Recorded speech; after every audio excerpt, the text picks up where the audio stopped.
င်္ဂလာပါဒီတစ်ခါပြောမယ့်အပိုင်းကတော့ the leaf အရွက်တွေပိုင်းနော်အဲ့တော့အရွက်ဆိုတော့အရွက်အမျိုးအစားအများကြီးရှိတယ်။ဘာရှိလဲဆိုတော့ there are various types of leaf form အရွက်အမျိုးအစားအများကြီးရှိတယ်။ဘာပေါ်မူတည်ပြီးခွဲထားလဲဆို for function သူတို့ရဲ့ function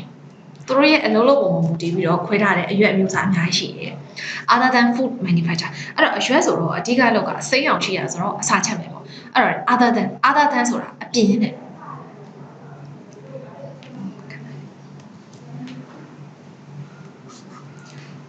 food manufacture အစာချက်လုပ်တဲ့အပြင်နဲ့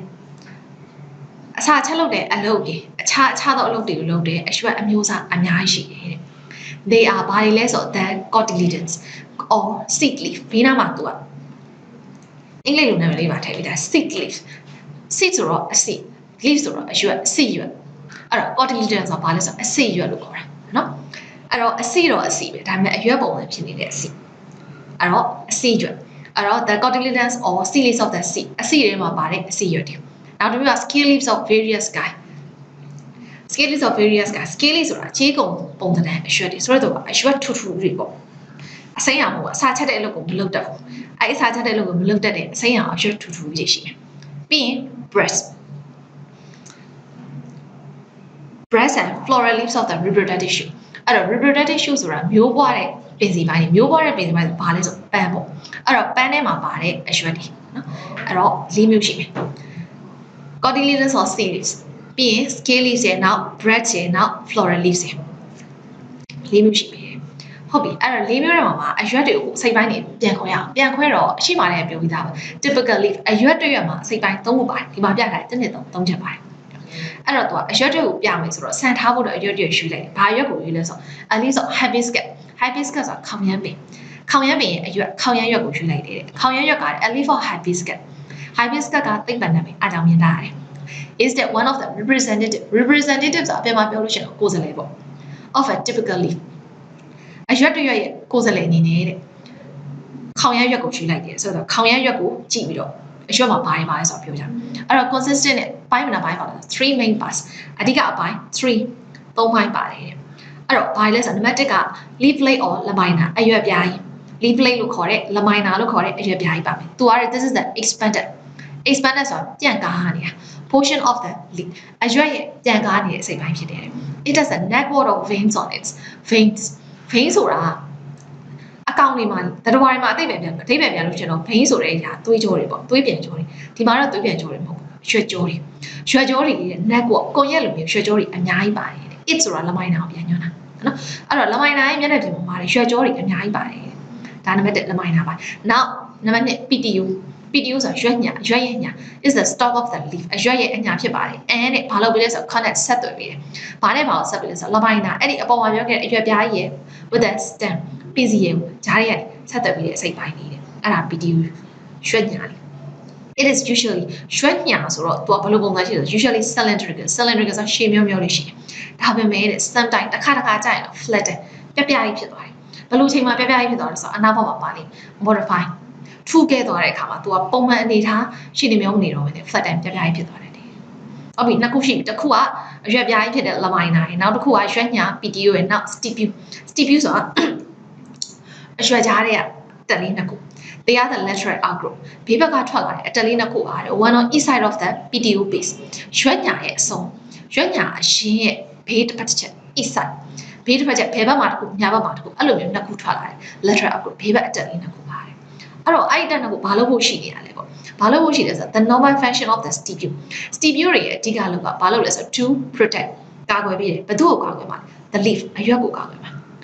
one shan အရွက်ကလေးကိုလည်းနှုတ်လုံးနေတဲ့အရွက်ကလေးနှုတ်နေတဲ့အချိန်မှာ stipu တွေနှစ်ယောက်ကဘေးနားနေပြီးကာကွယ်ပေးတယ်ငါနံပါတ်1ချက်နောက်တစ်ချက်ကကျအရွက်ကမနှုတ်လို့ရှင်းသွားပြီဒါဆိုအရွက်ကိုကာကွယ်ရမလို့အဲ့ဆိုတော့အလုပ်ပြောင်းတယ်ဘယ်သူ့ကိုကာကွယ်လဲဆိုတော့ protect the buds in its axil အဲ့ဒီအရွက်ကြားထဲမှာပေါက်လာမယ် axillary buds အဖူးလေးအဲ့ဒီဖူးလေးကာကွယ်ပေးရတယ်နော် stipu ရဲ့အလုပ်ကနှစ်ခုနံပါတ်1ကအရွက်လေးနှုတ်နေတဲ့အချိန်နှုတ်နေတဲ့အချိန်မှာဆိုအရွက်ကိုကာကွယ်ပေးတယ်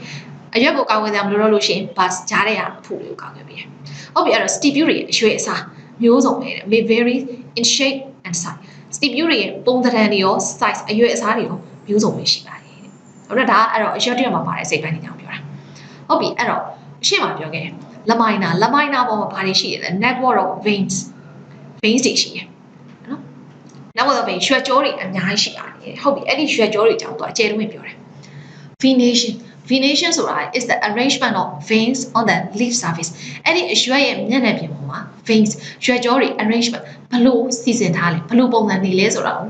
venation လို့ခေါ်ပါတယ်နော်အဲ့တော့ရွှေကြောတွေဘာပုံစံရှိနေလဲကိုလေ့လာတာကို venation လို့ခေါ်တယ်အဲ့တော့ venation ရွှေကြောဖွဲ့စည်းခြင်း two types နှစ်မျိုးရှိတယ်နံပါတ်1က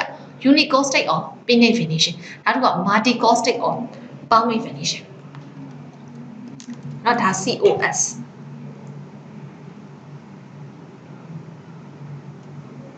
အဲ့တော့ဒါကိုဗမာလိုအဓိပ္ပာယ်မကျန်ဘဲနဲ့ပုံဆွဲပြီးတော့ပြောပြမယ်နော်အဲ့တော့ unicaustic ဆိုတာဘာလဲဆိုရွှေကြော base တစ်ခုတည်းရှိပြီးတော့လာအဲ့တော့ဒီမှာပြောရင် unicaustic venation ဆိုတာတဲ့ in this type of venation ဒီရွှေကြောဖွဲ့စည်းခြင်းမှာတဲ့ all other veins ကျန်သော veins တွေရွှေကြောတွေအားလုံးက originated ဆိုတာမူလပထမစပြီးတော့ထွက်လာတယ်ဘယ်ကနေစထွက်လဲဆိုတော့ from a single midrib ဒါလေးရေးကြည့် single distant midrib ထင်ရှားတဲ့တစ်ခုတည်းသော midrib ဆိုတာရွှေကြောတွေအလယ်တဲတွေကရွှေကြောပင်ပါကြီးနော်အဲ့ဒီအလယ်တဲတွေကရွှေကြောပင်ပါကြီးတစ်ခုတည်းကနေပြီးတော့ဘေးဘက်ရွှေကြောတွေအများကြီးထွက်လာတယ်တဲ့အဲ့တော့ midrib ဆိုတာဘာလဲသူဆက်ပြောတယ် midrib ဆိုတာ is the continuation of the PTO in the lamina PTO ရွှေညာက continuation ဆက်လာရွှေညာရဲ့အဆက်တဲ့ in the lamina leaf surface lamina အရွက်ပြားကြီးပေါ်ရောက်သွားတဲ့ရွှေညာရဲ့ဆက်ပါတယ်အဲ့တော့ပုံဆွဲပြပုံဆွဲရလို့ရှိရင်ဒါကဘာလဲဆိုတော့ဒါကရွှေညာ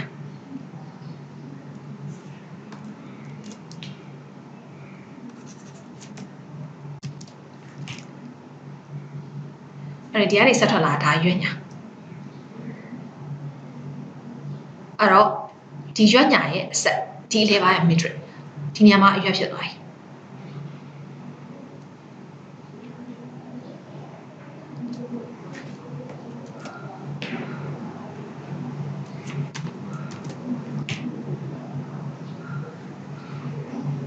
ဟုတ်နော်အဲ့တော့ဒီနေရာလေးက PTO ဒီနေရာလေးက lamina အဲ့တော့ PTO ကနေတစ်ဆင့် lamina လေးကိုဆက်သွားတယ်ဒီပိုင်းလေးအဲ့ပိုင်းလေးကို midrib လို့ခေါ်တယ်ဟုတ်လားအဲ့တော့တဲ့ unicaustic venation မှာကြာဒီ midrib ကနေပြီးတော့ကျန်တဲ့ရွှေကြောတွေကိုလို့ midrib တစ်ခုလေးကနေထွက်လာဒီ midrib ကနေဒီဘက်ဘေးကိုရွှေကြောတစ်ခုထွက်တယ်ဒီဘက်ဘေးကိုတစ်ခုထွက်တယ်ဒီဘေးကိုတစ်ခုထွက်တယ်ဒီဘေးကိုတစ်ခုထွက်တယ်လို့ထွက်တာအဲ့ဒါကို unicaustic ဆိုuni ဆိုတဲ့တစ်ခုတည်းတဲ့ single တစ်ခုတည်းသော midrib ကနေပြီးတော့ထွက်လာတာအဲ့ဒါ unicaustic လို့ခေါ်တယ်ဟုတ်နော်အဲ့တော့တဲ့ midrib ဆိုတာခုနကပြရတဲ့အတိုင်းပဲ continuation of the PTO in the lamina တဲ့ကိုဆက်လာတဲ့ PTO ရွက်ညာရဲ့ပိုင်းဟုတ်ပြီအဲ့တော့ unicaustic တောင်မှနှစ်မျိုးထားခွဲသေးတယ်ဘယ်လိုထားခွဲလဲဆိုတော့ these are dicots ဆိုတာအတူကောက်ခေါ်တာ dicotyledons ဆိုရဲဆိုအဆင့်ရွက်နှစ်ရွက်ပါတဲ့အပင်တွေအဲ့တော့ဒီအဆင့်ရွက်နှစ်ရွက်ပါတစ်ရွက်ပါတာခဏထား chapter 4ရောက်ရဲ့အကျယ်လို့ပြောအခုတော့ dicots လို့ပဲမှတ်ထားပါအဲ့တော့ leaves of dicots အစိပ်ရနှစ်ရက်ပါတယ်အပင်တွေတဲ့ဥပမာပြောလို့ရှိရင် mango တရက်ပင်တွေပုံလေးရိပ်ပင်တွေနောက် jasmine စပယ်ပင်တွေအဲ့လိုပင်တွေမှာကြာ unicaustic ကိုမှဘယ်လိုလဲဆို reticulate or netted venation netted ဆိုတာကြတော့ကွန်ရက်ပုံစံဖွဲ့စည်းထားတယ် reticulate ဆိုတာရှက်ဖြာနေတာပေါ့အဲ့တော့ကွန်ရက်ပုံစံရှက်ဖြာနေတဲ့ venation မျိုးစားတယ်ဒါတစ်မျိုးပြီးရင်နောက်မှာပုံဆွဲပြနောက်တစ်မျိုးကကြတော့ monocos those are monocos ဆိုတာ monocotyledons အဲ့ဒါကိုတိုးကောက်ပြီးထားအစိပ်ရွက်တစ်ရွက်ထဲပါတယ်ပင်အဲ့အစိပ်ရွက်တွေထဲပါတယ် example ပြောလို့ရှိရင်ကန်နာဆိုဗုဒ္ဓံတရဏပင်နေနောက် banana ငပြောရက်ပင်နေအဲ့လိုပင်တွေရဲ့အရွက်မှာကြတော့ unicaustic ကိုမှဘယ်လိုမျိုးစားလဲဆို parallel အပြိုင် venation ပုံစံနဲ့သွားတယ်ဟုတ်ပြီအဲ့တော့အဲ့နှစ်မျိုးကဘာလဲပေါ့ပြီးပုံစံပြတယ်အဲ့တော့အခုရှင်းပါပြ reticulate netted ပုံစံဆိုတာဘာလဲဆိုဒီမှာ तू က single midrib အလဲမှာရွက်ညာလေးအလဲ midrib တခုရှိအဲ့ဒီ midrib ဘေးကနေပြီးတော့ veins တွေထွက်ပါအဲ့ဒီ veins တွေတစ်ခုနဲ့တစ်ခုခြားတယ်ပါနက်ကိုကွန်ရက်ပုံစံ vein တွေကဒီလိုမျိုးဆက်ပြီးတော့ဆက်လွယ်နေတာ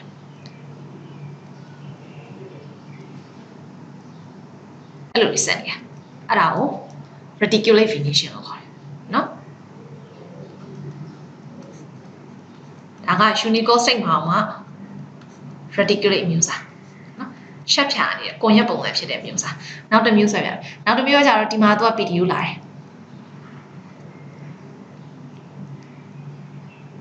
ဒီမှာ PDU ပြီးရင်ဒီမှာ single midrib အလဲမှာ midrib လေးသွားတယ်ဒီဘေးနားမှာအရွယ်အခုကတော့ငါပြောရွက်ကိုဆွဲပြမှာငါပြောရွက်ဆို4တောင်ပုံစံပေါ့နော်ပြီးတော့လို့ရှိရင်သူ့ရဲ့ဘေးနားဖေးနေရဒီ single midrib ကနေဘယ်လိုဖြတ်သွားလဲဆိုတော့အပြိုင်ပုံစံထွက်သွားတယ်ဟိုကငါပြောရွက်တရက်ကို example ယူပြီးတော့ကြည့်ဥမာယူပြီးတော့ကြည့်ဘေးနားသူ့ရဲ့ရွှေကြောတွေကဒီလိုအပြိုင်ကြီးတွေထွက်သွားအဲ့ဒီရွှေကြောတွေတစ်ခုနဲ့တစ်ခုကြားထဲမှာဘာနဲ့မှမဆက်ထားဘူးနော်အဲ့တော့ဒီလိုအပြိုင်ပုံစံထွက်သွားရင်ဒါက unicostate မှာ parallel ပုံစံနော်ဒီဘေးနားကြားထဲမှာ net ကိုကွန်ရက်လိုမျိုးဖွဲ့ထားအဲ့ဒါ reticulate ကွန်ရက်ပုံစံဒါက unicostate မှာ parallel ပုံစံ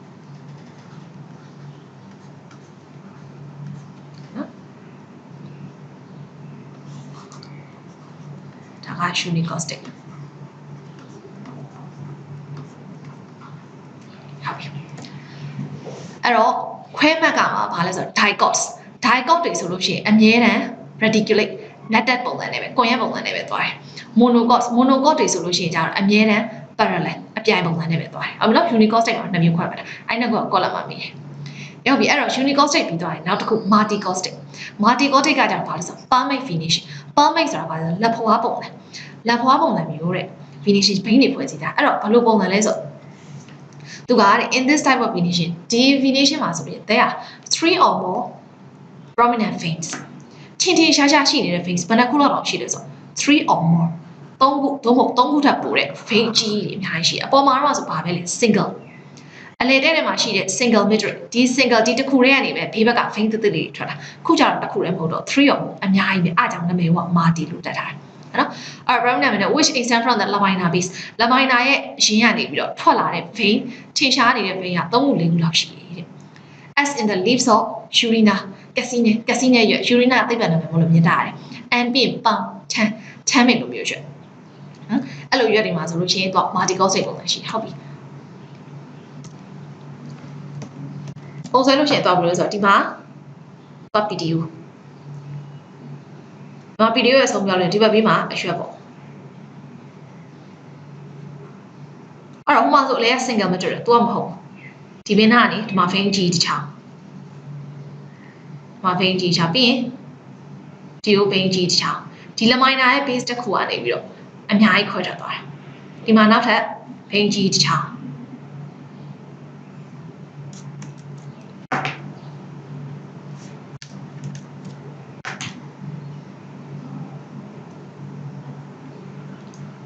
နောက်တဲ့ vein ကြီးရောဒီဘေးကိုရှာအဲ့လိုမျိုး3 or more prominent vein ဟုတ်နော် vein ကြီးတွေ3ခုသို့မဟုတ်3ခုထပ်ပေါ်တဲ့ vein ကြီးရှိပြီးတော့မှဒီ vein အကြီးတွေဘေးကနေ vein သေးတွေရွှေကြောသေးလေးထပ်ခွဲထွက်သွားနော်အဲ့ဒါမျိုး multicostate လို့ခေါ်တယ်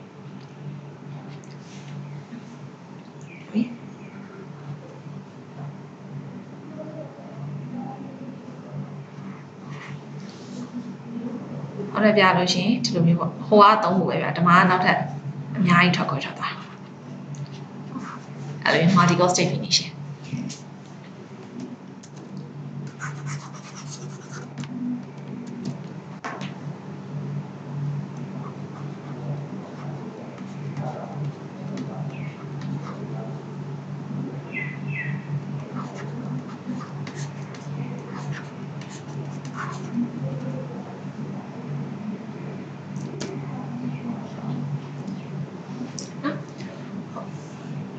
အဲ့တော့ဒါက finishing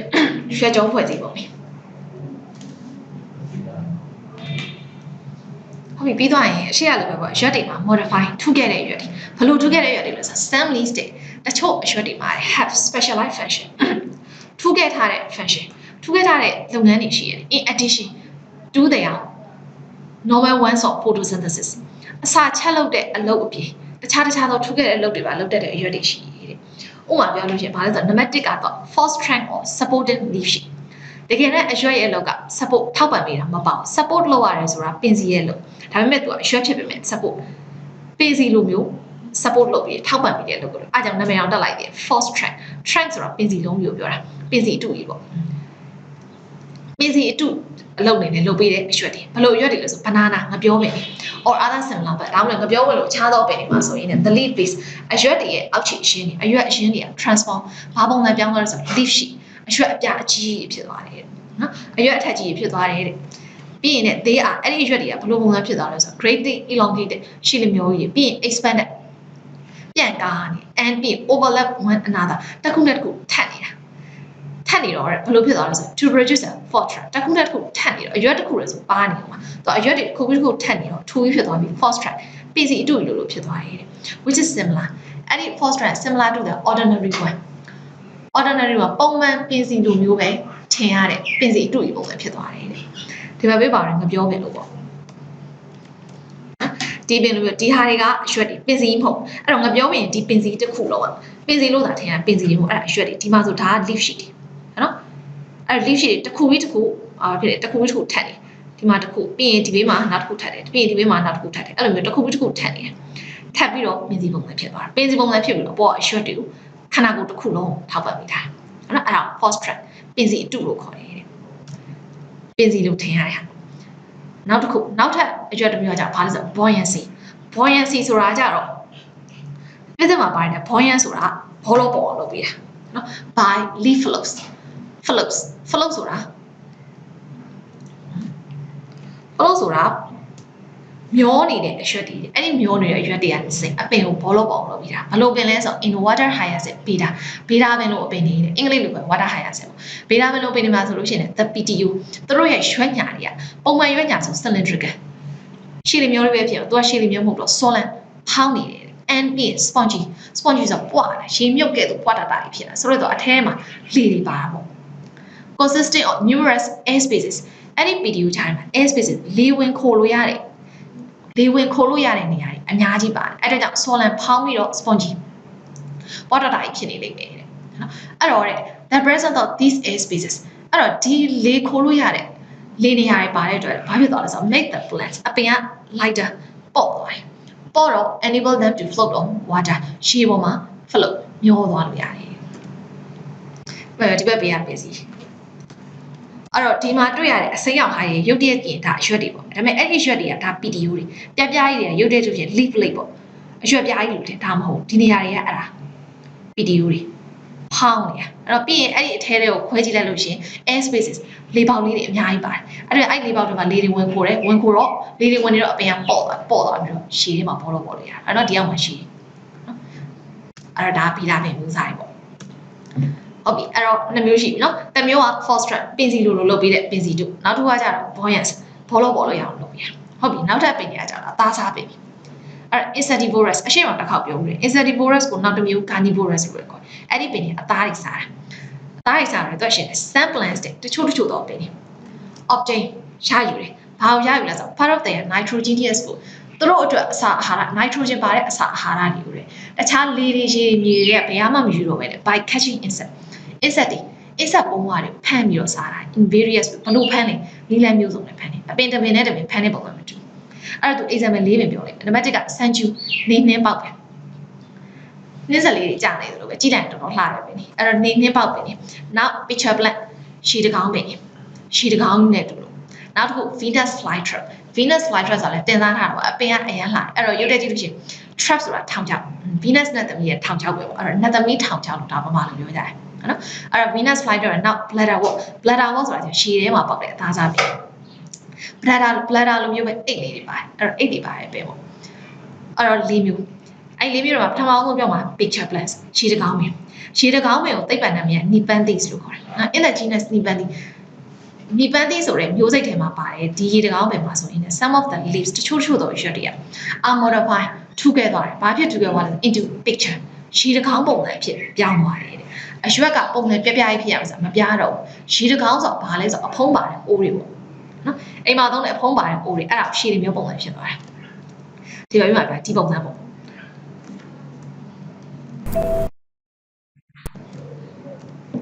နော်အဲ့တော့ဒီနေရာကြီးကရှည်တကောင်းဒီမှာဖုံးနေတယ်ရှည်တကောင်းပုံစံပြောင်းသွားတယ်ကဲဆိုဒီနေရာကြီးကဒါအရွက်ဖြစ်ရမှာပြပြကြီးဖြစ်ရမှာမဖြစ်ဘဲနဲ့ရှည်တကောင်းပုံစံဓမ္မအောက်မှာကိုယ်တယ်လေးအပေါ်မှာအဖုံးနေတယ်အဲ့လိုရှည်တကောင်းပုံစံလေးဖြစ်သွားတယ်အဲ့တော့အရွက်တွေက modify into picture ရှည်တကားပုံစံလေးဖြစ်သွားတယ်ဟုတ်ပြီဒါဆိုလို့ရှိရင်သူတို့ရွှဲညာတွေကပုံမှန်ရွှဲညာလေးတွေကရှည်လိုမျိုးလေးဖြစ်ရမယ်ဆိုတော့သူကရွှဲညာတယ်ဘာဖြစ်သွားလဲဆိုတော့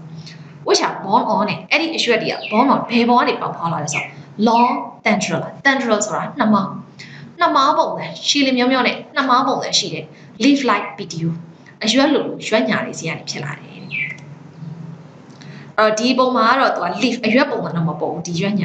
ရှည်လိုမျိုးကြီးနော်ပုံမှန်ရွက်ညာဆိုတုတ်ပဲရှိရပါသူကပုံမှန်ရွက်ညာရှည်ကြီးနော်နှမောင်းပုံစံရွက်ညာရှည်ကြီးပဲပြီးတော့မှအဲ့ရွက်ညာဆုံးတော့မှအရွက်အပြားကြီးဖြစ်ရမယ်ဆိုတာအပြားမဖြစ်ပဲနဲ့ picture ရှည်တကားပုံလေးဖြစ်ပါတယ်နော်အဲ့တော့ the video အဲ့သူ့ရဲ့အဲ့ဒီရွက်ညာတွေဘာဖြစ်လဲဆို flatten ပြားနေတယ် and lamina in structure flatten ပြားပြီးတော့ရုပ်တရက်ကြီးအရွက်လိုထင်ရတယ်lamina structure ခုနကပုံမှာတော့ lamina ပုံစံမပေါ့ဘူးเนาะရှည်လိုမျိုးရွေးပါတယ်အဲ့တော့တကယ်တမ်း picture plan တချို့တွေမှာဆိုလို့ရှိရင် lamina structure အရွက်ပုံစံဖြစ်နေ PTO ကအရွက်ပုံစံဖြစ်သွားတာပြီးရင်အရွက်ပုံစံတကယ်ဖြစ်ရမယ်အရွက်ကကြတော့ leaflet အရွက်ပြားကြီးကကြတော့ become modify into picture ရှည်တကောင်းဖြစ်သွားတယ် with list အဖုံးပါတယ်ရှည်တကောင်းပုံစံဖြစ်သွားတယ်ဟုတ်နော်ပုံမှန်ရှည်မျိုးရှိရမယ် PTO က flatten ပြားပြီးတော့ lamina အရွက်လိုမျိုးပြပြကြီးဖြစ်သွားတယ်ပုံမှန်ပြပြကြီးဖြစ်ရမယ် leaflet အရွက်ကကြတော့ modify into picture ရှည်တကောင်းပုံစံဖြစ်သွားတယ်ဒါရှည်တကောင်းပဲအဲ့တော့သူကအသားဘယ်လိုစားလဲဆိုတော့သူ့ရဲ့ဒီအောက်မှာအပေါက်လေးဒီအပေါက်လေးအဲ့ပေါက်ထဲကို insect တွေဝင်ပြီးသွားလို့ရှိရင်တော့အဖုံးပိတ်သွားဖုံးပြီးတော့အထဲမှာအစာချီကြီးနဲ့ခြေလိုက်တယ်ခြေပြီးတော့စားသွားတယ်ဟုတ်ပြီနော်အဲ့တော့ဒီဘေးကပဲနေနှင်းပေါက်ဒီမှာနှင်းဆက်လေးကြားတယ်လို့အဖြူအောင်ဆက်လေးနဲ့ဟုတ်နော်အဲ့တော့နေနှင်းပေါက်ပဲဒီအရွက်ပြားကြီးပေါ်မှာလေအဲ့ဒီပြင်မှာမြင်ရတဲ့အဖြူအောင်ဆက်တွေအများကြီးရှိတယ်အဲ့ဒါလေးကဘာလေးဆိုအမွှေးလေးတွေအဲ့အမွှေးလေးတွေကကက်တယ်အဲ့ပေါ်ကိုသူက insect တကောင်သွားနာပြီးဆိုလို့ရှိရင်ပြန်ယုံထွက်လို့မရတော့သူ့မွှေးတွေကကတ်အောင်လုပ်ထားတာပြည့်သွားတယ်မှာ insect ကိုစားလိုက်အဲ့တော့ပြန် glandular hair အမွှေးထူတဲ့အရွက်တွေအားတဲ့အမွှေးထူတဲ့အရွက်တွေပြီးရင် glandular ဆိုတာဘာလဲအရေးထုတ်ပေးနိုင်တယ်အရေးထုတ်ပေးနိုင်တော့အဲ့ဒါကြောင့်သူက stick ကတ်သွားတာเนาะအဲ့တော့ကတ်တဲ့အရေးတွေထုတ်ပေးနိုင်တယ်ဟဲ့အဲ့ဒီအမွှေးတွေအားတဲ့ thickly covered the upper surface of the leaf ခုနကပြရတဲ့အရွက်ရဲ့အပေါ်မျက်နှာပြင်မှာအမွှေးတွေအများကြီးနဲ့ဖုံးထားတယ်အဲ့လိုအပင်မျိုး in the genus Drosera commonly called Sanju အဲ့လိုအပင်မျိုး Sanju နေနှင်းပေါက်ပင်လို့ခေါ်တယ်အဲ့ဒီနေနှင်းပေါက်ပင်ရဲ့ genus မျိုးစိတ်ကပါလဲဆိုတော့ Drosera တိတ်ပန်နာမည်မို့လို့မြင်တာဟုတ်ပြီနော်အဲ့တော့သူ့ရဲ့မျက်နှာပြင်မှာအမွှေးတွေအများကြီးပဲအဲ့အမွှေးတွေကနေစင် insect ကိုဖန်တာဟုတ်ပြီနောက်တော့ပဲနတ်သမီးထောင်ရောက်ပဲ Venus flytrap တိတ်ပန်နာမည်က Dionia တိတ်ပန်နာမည်မို့လို့မြင်တာတယ် Dionia အဲ့တော့ဒီ Venus flytrap နတ်သမီးထောင်ကြောင်ပင်ရဲ့ leaflet အရွက်ပြားတွေမှာကျတော့ဘာပါလဲဆိုအရွက်ဆိုပဲသူက two half နှစ်ချမ်းဒီလိုပုံလေးပေါ့ဒီမှာတစ်ချမ်းဘယ်တစ်ချမ်းညာတစ်ချမ်းအရွက်ချမ်းလေးနှစ်ချမ်းပါတယ်ဟုတ်ပြီလက်ဖွားလိုမျိုးပဲအဲ့အချမ်းလေးနှစ်ချမ်းအဲ့တော့ concept of two half အချမ်းလေးနှစ်ချမ်းပါတယ် each of which ပြီးရင်အဲ့ဒီအချမ်းတစ်ခုချင်းဒီမှာ three bristle like sensitive hair ဆိုအာယုံခံနိုင်တာအာယုံခံနိုင်တဲ့အမွေးလေးတွေဘာလို့ပုံစံလဲဆိုတော့ bristle like မာတောင်းတောင်းဖြစ်နေတဲ့အာယုံခံနိုင်တဲ့အမွေးလေးသုံးမွေးပါတယ်တဲ့ဒီပုံလေးမှာတော့မသိတာဒီဘက်ဘေးနားပုံလေးပါဒီမှာတစ်မွေးနှစ်မွေးသုံးမွေးအဲ့လိုမျိုးအာယုံခံနိုင်တဲ့အမွေးလေးသုံးမွေးပါတယ်ဘာလို့အာယုံခံလဲဆိုတော့ insect သူ့နားမှာရောက်လာတဲ့ပိုးမွားတွေကိုအာယုံခံမိတာနော် sensitive hair တဲ့ဘယ်နားမှာရှိ on the upper surface အပေါ်ဘက်မျက်နှာပြင်မှာအာယုံခံနိုင်တဲ့အမွေးလေးသုံးမွေးပါတယ် and နဲ့ပြီး long strong spine on the margins of the leaves အရွက်ရဲ့ margin အရွက်ရဲ့အနားသားတွေမှာဆိုလို့ရှိရင် long strong spine စူးကြုံရှည်ကြီးပါတယ်တဲ့ဒီမှာပြရတဲ့အတိုင်းဒီစူးကြုံကြီးနော်စူးကြုံရှည်ကြီးပါတယ်တဲ့အရွက်အနားသားမှာအဲ့တော့အရွက်ရဲ့ပုံစံထူးထူးခြားခြားလက်ဖွားလိုမျိုးနှစ်ချမ်းပါတယ်ပြီးသွားရင်အဲ့ဒီအချမ်းတစ်ခုချင်းဒီမှာအာယုံခံနိုင်တဲ့အမွေးသုံးခုပါတယ်ဘာတွေအာယုံခံလဲဆိုတော့ insect တွေအာယုံခံပြီးရင်အရွက်ရဲ့ margin အနားသားမှာကြတော့စူးကြုံရှည်ကြီးပါတယ်ဟုတ်ပြီ insect ကိုဘယ်လိုစားလဲဒီဘေးမှာပြထားတဲ့ပုံတိုင်းပဲသူ့ပုံပိုးမွားလေး insect လေးတက်လိုက်ပြီးတော့ဘာလုပ်လိုက်လဲအဲ့ဒီအရွက်နှစ်ယောက်ကပိတ်သွားလက်ဖွားတစ်ခုပိတ်လိုက်ပိတ်သွားပြီးရင် insect ကပြန်ထွက်လို့မရတာအဲ့မှာအသားကိုစားလိုက်နော်အဲ့တော့နောက်ဆုံးပေကကြောင့် bladder wall သိပ္ပံနာမည်က Utriculiria သူကတဲ့ floating aquatic plant ရှေးပေါ်မှာမျောနေတဲ့ floating မျောနေတဲ့ရှေးပေါ်မှာပေါက်တဲ့အပင်နဲ့ common ဘာမှအများဆုံးတွေ့ရလဲဆို ponds ကန်တွေဟိုပင်လယ်ပိုင်းထဲမှာမတွေ့ရဘူးရေကန်တွေရေအိုင်အဲဒါမှမဟုတ်ချင် flatted petty fields petty fields ဆိုတာကောက်ပွဲသိနေတယ်လေယာစိုက်ခင်းတွေပေါ့စိုက်ခင်းတွေကိုမှ flatted ရေလွှမ်းသွားတဲ့အခါရေလွှမ်းသွားတဲ့စိုက်ခင်းတွေအဲ့လိုပင်တွေမှာတွေ့ရတာဘာတွေပါလဲဆိုတော့ consists of greatly segmented leaf ဆိုတာဂိုင်းတွေအများကြီးခွဲထားတဲ့အရွက်တွေပါတယ်ဘာလို့ပုံစံလဲဆိုတော့ဒီဘက်ဘေးနားပုံစံလို့ပေါ့ဒီဘေးနားမှာ segmented ဂိုင်းတွေအများကြီး segment တွေအများကြီးခွဲထားအဲ့နော်အဲ့ဒါတွေရုပ်တက်ချီ branch လို့ထင်ရတယ် အကိုင်းတွေမဟုတ်ဘူးအဲ့ဒါတွေက leaf တွေအရွက်တွေနော်အရွက်တွေအများကြီးပြီးတော့အဲ့ဒီအရွက်တွေအဆုံးသတ်မှာဒီမှာအိတ်ပုံစံလေးပါပြီးရင်အဲ့ဒီအိတ်မှာဒီမှာအပေါက်လေးတွေပေါက်ပါတယ်အဲ့ဒီပေါက်ထဲကနေတစ်ဆင့်အစာကိုစားတာအဲ့တော့ insect ကအဲ့ဒီပေါက်ထဲကတစ်ဆင့်များသူ့အိတ်ထဲဝင်သွားရင်ပြန်ထွက်လို့မရတော့သွားစားလိုက်တာအဲ့တော့ရုပ်တရက်ကြည့်ရင်ဒါကြီးက busy ရဲ့ branch ပေါ့ခိုင်းနေလို့ထင်ရတယ်တကယ်နဲ့အဲ့ဒါအရွက်တွေနော်အဲ့တော့ तू ကအဲ့ဒီရွက်ကတော့ तू ပြောထားတယ် greatly segmented ခိုင်းခွဲတွေအများကြီးပါတယ်ရွက်တွေပါတယ်တဲ့ greatly segmented leaves အရွက်တွေပါတယ်အဲ့တော့ this plant is commonly known as ဒီပင်ဘာလို့အများဆုံးခေါ်လဲဆိုတော့ bladder ပေါ့အိတ်ပင်လို့ခေါ်နေတဲ့ as the some of the segment တချို့တော့အဲ့ဒီ segment ခိုင်းလေးတွေကဘာဖြစ်သွားလဲဆို are modified into bladder အိတ်ပုံစံလေးခုနကပြရတဲ့အိတ်ပုံစံလေးဖြစ်သွားလို့ bladder wall လို့ခေါ်နေတယ်ဟုတ်ပြီနော်အဲ့တော့ဒါအသားစားပဲလေးရအဲ့ဒါချင်း picture blank ရှိတကောင်းပဲ picture blank ရှိတကောင်းပဲပြီးသွားလို့ရှိရင် senju နေနေပေါက်ပဲ picture ရဲ့နေနေပေါက်ပဲနောက်တစ်ခုကကျတော့ Venus flytrap ဒါသမီးထောင်ကြောင်ပဲနောက်တစ်ခုကကျတော့ bladder wall ဟေးအိတ်ပဲနေနော်အဲ့တော့တဲ့နောက်ထပ်ပင်တစ်မျိုးနောက်ထပ်ပင်ကဒီမှာပုံမှန်ပြထားတဲ့ bryophyllum ဆိုတဲ့ပင်အပင်ကသိပ္ပံနာမည်က bryophyllum မြင်လိုက်တာတယ်သူကကျတော့ဘာထူးကြလဲဆိုတော့သိရသူ့ရဲ့အရွက်ရဲ့ဒီဘေးနားမှာအရွက်လေးမှာဘေးနားမှာအဲ့လိုကောက်ပြီးတော့ဝင်သွားတယ် crinated ဆိုခြိုက်ဝင်နေတဲ့နေရာလေးအများကြီးရှိတယ်ဒီဘေးနားမှာပေါ့ဒီမှာခြိုက်ဝင်နေတဲ့နေရာလေးအများကြီးအဲ့ဒီခြိုက်ဝင်နေတဲ့နေရာကြီးကနေစဘာတွေထွက်လာအပင်တစ်ခုထပ်ပေါက်လာပုံမှန်ကတော့အပင်တစ်ခုပေါက်မယ်ဆိုလို့ရှိရင်အစီရနေပဲအပင်ပေါက်တာများတယ်အဲ့တော့အစီလို့ခိုင်းတော့ရတယ်အခုဒီမှာ तू ကအရွက်ရဲ့အနားသားနေအပင်ပေါက်လာအဲ့လိုပေါက်တဲ့အပင် bryophyllum လို့ခေါ်တယ်အဲ့တော့ the leaf of bryophyllum ရဲ့အရွက်မှာဆို with crinated margin ခြိုက်ဝင်နေတဲ့အနားသားလေးအများကြီးပါတယ်အဲ့တော့အဲ့ဒီအရွက်ကို soil and moist soil ဆိုတာစိုက်လိုက်တာ soil and moist soil ဆိုတဲ့မြေကြီးတွေကိုမြုပ်ပြီးစိုက်လိုက်တဲ့ခါမှာ produce ဘာထွက် advantages to အဲ့ဒီအရွက်ရဲ့အနားကနေပြီးတော့ advantages to အမြင့်တွေထွက်လာတယ် from each အဲ့ဒီတစ်ခုချင်းစီကနေဘာပြန်ဖြစ်သွားလဲဆိုတော့ from each crinated margin ပြီးရင်အဲ့ဒီ crinated area ခြိုက်ဝင်သွားတဲ့နေရာကနေ develops a new shoot နောက်ထပ်အပင်သေးသေးလေးတစ်ပင်ထပ်ပေါက်လာတယ်အပင်သစ်ထပ်ပေါက်လာတယ်ဟုတ်ပြီနော်အဲ့တော့ရွက်ကနေတစ်စင်အပင်သစ်ပေါက်လိုက်တာဒီတစ်ပင်ပဲရှိတယ် bryophyllum အဲ့တော့နောက်ဆုံးတစ်ယောက်ဒီတစ်ယောက်ကကြာဘာလုပ်ပြလဲဆိုတော့တုံလောင်နေတဲ့ကပုံမှန်အရွက်ဆိုအစာပဲချက်တာဘာမှမတုံလောင်နော် PC ပါကြီးပို့ပြီးတော့တုံလောင်တယ် तू ကကြာတော့တုံလောင်တယ်ဘာလဲတုံလောင်ဆိုတော့နံပါတ်1 water ရှည်တုံလောင်တဲ့ပင် semblance ရေတုံလောင်မယ်ဆိုတော့ဘယ်နေရာမှာပေါက်မလဲဆိုတော့သဲကန်နာရပေါ့အဲ့တော့ semblance which grow in dry region 6တို့ရဲ့ဒေသတွေရှည်ရှားပါတဲ့ဒေသတွေမှာပေါက်တဲ့အပင်တွေမှာဆိုရင် have thickened leaves အရွက်တွေကထူထူတွေရှိတယ်အရွက်တွေကထူထူတွေအဲ့တော့တဲ့ထူတော့ these leaves အဲ့ဒီရွက်တွေကဘာလို့နိုင်လဲဆိုတော့ able to store water ရှည်တွေကိုတုံလောင်နိုင်တယ်6တို့ရဲ့ဒေသဆိုတော့သူကရှည်တစ်ခါတလေမှရအားကြောင့်ရှည်တွေကိုတုံလောင်တာနော်ဟိုးချိန်မှာပြောခဲ့တဲ့ကတိုင်းကြားရှာပင်တွေသဲကန်နာရပင်တွေရောဒီမှာနောက်ထပ်ပြောမယ့် exam နဲ့ Sansevieria စင်ဆွဲကမောပင်တွေရောနော်ဒီရောပါစင်ဆွဲကမောပင်တွေပြောတဲ့ကြည့်လို့ရှိရင်အဲ့ဒီသဲကန်နာပင်တွေနဲ့ပုံစံစင်ပဲအဲ့လိုအပင်တွေပဲနော်ဘာလို့လဲဆိုတော့ तू ကရှည်တူလောင်နေနိုင်တယ်ဟုတ်ပြီနော်ဟုတ်ပြီနောက်တစ်ယောက်ကအစာတူလောင်တဲ့ရွှက် the leaves of onion buds အဲ့တော့ကြက်တုံကိုရုပ်ပြကြည့်လိုက်အဲ့ဒါဘာကြီးလဲဘာကြီးလဲဆိုတော့ကြက်တုံမှာစားနေတဲ့အပိုင်းတွေအကုန်လုံးအရွက်တွေဘာလို့အဲ့တော့အရွက်ကြီးရထူထူပိန်းကြီးဖြစ်တယ်လို့စိတ်လည်းမစိမ့်ထူပိန်းကြီးဘာလို့လဲဆိုတော့အစာတွေတူလောင်တာ onion buds that arrive from the upper part of the condensed stem condense ဆိုတာပုံမှန်တိတ်သေးတာဒီမှာဆိုလို့တိတ်သေးနေတဲ့ stem ပင်စီတွေဘာလဲဆိုတော့သူ့ရဲ့ပင်စီကသူများလိုရှိလို့မျိုးမရှိတိတ်သေးလေးဒီနေရာလေးအဲ့နေရာပစ္စည်းကိုလေးအဲ့နေရာလေးတစ်ခုပဲပင်စီအဲ့ဒါကိုသူကတင်းသားညှောက်လိုက်တာ condense stem တိတ်သေးနေတဲ့အဲ့ဒီပင်စီကနေထွက်လာတဲ့ဒီအပေါ်ပိုင်းကဒီအလုံးကြီးအကုန်စားသမျှအရာတွေအကုန်လုံးကအဲ့ဒါအရွက်တွေနော်အဲ့တော့အဲ့ဒီ condense stem တိတ်သေးနေတဲ့ပင်စီရဲ့အပေါ်ဘက် upper part အားလုံးကအရွက်တွေပါပဲအဲ့တော့ဒီ condense stem ရဲ့အပေါ်ကနေပြီးတော့အရွက်တွေထွက်လာပါတယ်အဲ့တော့အရွက်ကိုသူကနှစ်မျိုးခွဲတယ် outer အပြင်ဘက်ကအရွက်ရဲ့ inner အတွင်းပိုင်းရဲ့ဆိုပြီးနှစ်မျိုးခွဲတယ်the outer scaly အပြင်ဘက်ကအရွက်တွေကကြာ scaly အကျေးကုန်ပုံစံရှိတယ်ဘာလဲဆိုတော့မမာကြီးတွေ are dry 6တယ် and being they prevent loss of water from the back အဲ့ဒီကြက်တုံဦးကနေပြီးတော့ရှည်တွေ loss ဆုံးရှုံးသွားတာဘာလို့ပြလဲ prevent ကာကွယ်ပေးနေတယ်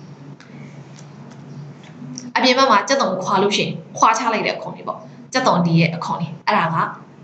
outer scaly leaves တွေနောက်တစ်ခုကကြတော့ inner one အတွင်းဘက်ကဟာတွေအတွင်းဘက်ကဟာတွေကကြတော့ဟင်းတွေပါရဲ့ထဲချက်တဲ့ထောင်းနဲ့စားတဲ့ဟာအရွက်တွေအဲ့ဒါ inner one အတွင်းဘက်ကဟာတွေကကြတော့dry မဟုတ် thick and fleshy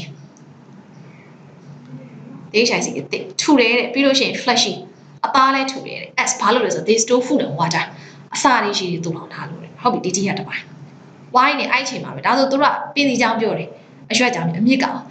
ခုနကပြောပင်စီရဲ့အောက်ဘက်ကနေထွက်တာဒီနေရာလေးကအမြစ်တွေပေါ့အဲ့တော့အပေါ်ဘက်ကအရွက်တဲ့အောက်ဘက်ကအမြစ်တွေဟုတ်တယ် why that advantageous route ပင်စီကထွက်တဲ့အမြစ်မို့လို့ advantageous route အဲ့ဒီ advantageous route တွေ emerge from the base of the stem emerge ဆိုထွက်ပေါ်လာ from the base of the stem ရဲ့အောက်ခြေပင်စီရဲ့အောက်ခြေကနေပြီးတော့ထွက်လာတယ်ဟုတ်လားအဲ့တော့ဒါက storage လုပ်ပေးနိုင်တယ်နှစ်ခု water ရဲ့ food ရဲ့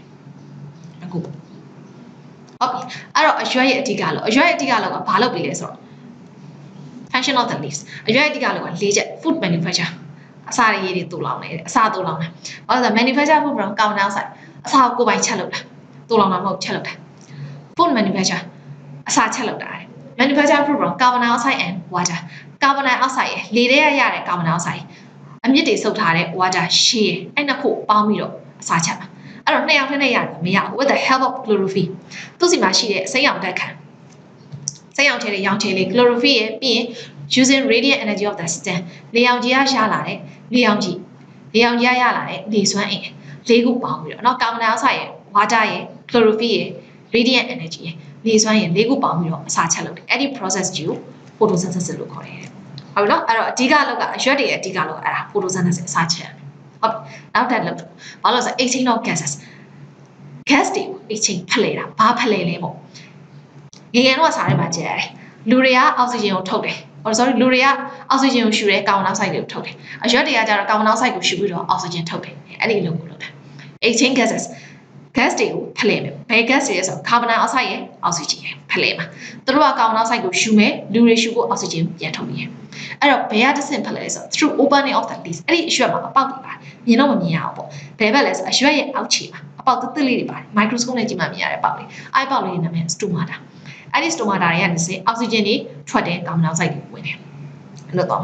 နောက်တစ်ခု respiration ပုံမှန်ဘာသာပြန်လိုက်လို့ရှိရင်အသက်ရှူခြင်းပေါ့တကယ်တမ်း respiration အဓိပ္ပာယ်ကအသက်ရှူခြင်းပေါ့အစာမှတစ်ဆင့်စွမ်းရည်ထုတ်တာ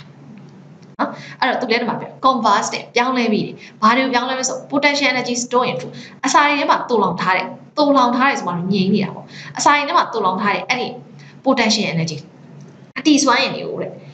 တူဘာဖြစ်ပြောင်းလဲဆိုတော့ kinetic energy အရွေ့စွမ်းရည်ဆိုတော့သုံးလို့ရတဲ့စွမ်းရည်တွေပြောင်းလိုက်တယ် for various physiological processes ဇီဝရုပ်ဖြစ်ပျက်မှုအလုပ်တွေလုပ်ဖို့အတွက် energy kinetic energy ဖြစ်ပြောင်းလိုက်တယ်အဲ့တော့နောက်ဆုံးတစ်ခု transpiration ဆိုတာအပင်ချွေးထွက်ခြင်းတဲ့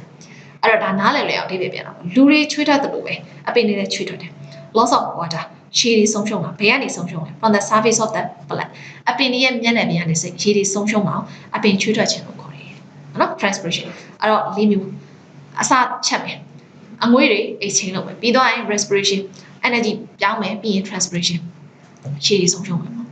ဟုတ်ပြီနောက်ဆုံးအဲ့တော့အရွက်တွေကိုတဲ့စီးပွားရေးကဘယ်လိုသုံးလဲပေါ့ဘယ်လိုသုံးလဲဆိုတော့ the leaves of many plants အပင်တော်တော်များများရဲ့အရွက်တွေအားတဲ့ provides ဘာဖြစ်ရလဲဆို vegetable ဟင်းသီးဟင်းရွက်တွေဖြစ်ရတယ်နော်ဟင်းသီးရွက်တွေကစုံရွက်တို့ဘာလို့ညာအားလုံးစားမြအရွက်တွေအကုန်လုံးက leaves တွေပဲအရွက်တွေရတဲ့ဟင်းသီးရွက်တွေဖြစ်အဓိကလုပ်ပေးတယ် now some common example ပြောလို့ရှိရင်လည်း cabbage ကော်ပီရွက်တွေကင်မွန်ရွက်ကော်ပီနောက်ပြီးတော့ကင်မွန်ရွက် MON ကင်မွန်ရွက်တွေနောက် etc ပေါ့နော်ကော်ပီပန်းရွက်တို့ကော်ပီရွက်တို့ကင်မွန်ရွက်တို့အဲ့လိုရွက်တွေကဟင်းသီးရွက်ပဲစားလို့ရတယ်နော် economically စီးပွားရေးအရာရော medicinally ဆေးဘက်ဆိုင်ရာရောဆေးရအောင် important products အရေးကြီးတဲ့ထွက်ကုန်တွေစီးပွားရေးရောဆေးပညာမှာသုံးဝင်တဲ့ပစ္စည်းတွေရတယ် derived from the leaves of many other species တခြားသောမျိုးစိတ်အမျိုးအစားအများကြီးရနေပြီးတော့ထွက်လာတဲ့အရွက်တွေဆိုတော့အခြားအပင်အမျိုးအစားပေါင်းများစွာရဲ့ရွက်တွေကနေစင်ထုတ်လို့ရတယ်အဲ့တော့ leaf ရဲ့ economy ပေါ်မှာတိတ်ထူထူမရှိပါဘူး